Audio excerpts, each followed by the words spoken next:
Let no evil talk come out of your mouth, but only what is useful for building up,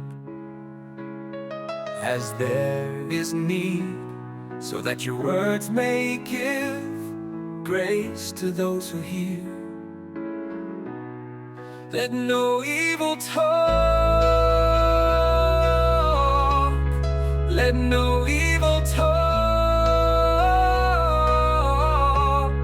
come out of your mouth, your mouth, your words.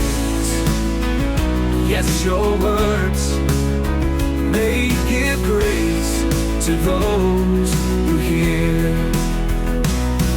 Let no